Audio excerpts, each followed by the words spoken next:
Роза Рымбаева Нұрсұлтан Назарбаев жайлы бар шындықты айтты.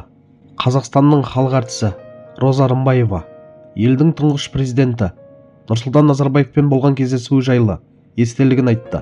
Бұл туралы Politico.kz сайты хабарлайды.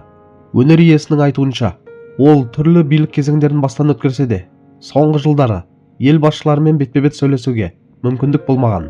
Мен Дінмұхаммед Қонаевтың да, Колбиннің де тұсында сахнада жүрдім. Бірақ олармен жеке сөйлесіп көрмедім.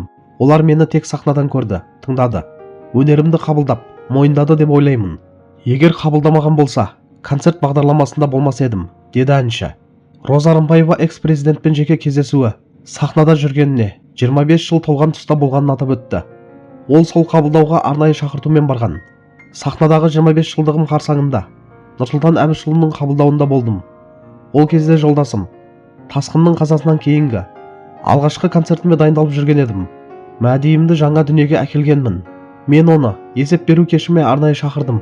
Ол келісті, деп еске алды өнер иесі. Әншінің айтуынша, сол кездесуде экс-президент көмек ұсынғанымен ол ештеңе сұрауға ыңғайсызданған. Кабинетте отырғанда Роза саған қандай көмек керек деп сұрады. Бірақ пәтерімнің тар екенін, 4 баламен 3 музыкантпен бірге тұрып жатқанымды айтуға ұялдым. Пәтер сұрамадым, қиындық болса әкімдікке айтамын дедім.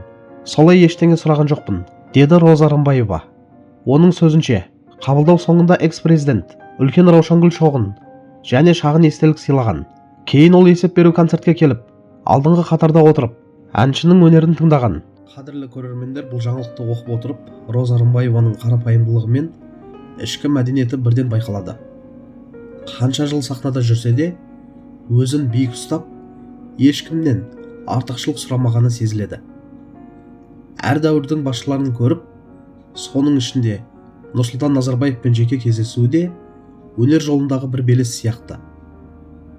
Бірақ сол сәттің өзінде пәтер сұрамадым, көмек өтінбедім деуі көп адамға ой салатын дүние. Қазір біреу мүмкіндігі бола қалса, бірден пайдасын ойлап кетуі мүмкін. Ал Роза апамыз өз абыройын, арын бірінші орынға қойғандай әсер қалдырады. Бұл нағыз өнер адамына тән қасиет деп ойлаймын. Тағы бір байқағаным, бұл әңгімеде саясаттан гөрі адамдық қатынас көбірек сезіледі. Ел басшысы өнер иесін мойындап, концертке келіп, алдыңғы қатарда отырып тыңдауы сол кезеңнің бір көрінісі. Ал Розаның оны шақырып, бірақ ештеңе талап етпеуі үлкен тәрбие. Бұл естелік біреуді мақтау не даттау үшін емес, өткен уақытты еске алып, өнерге деген құрметті көрсету үшін айтылған сияқты. Қарапайым халыққа түсінікті, артық дабырасыз әңгіме.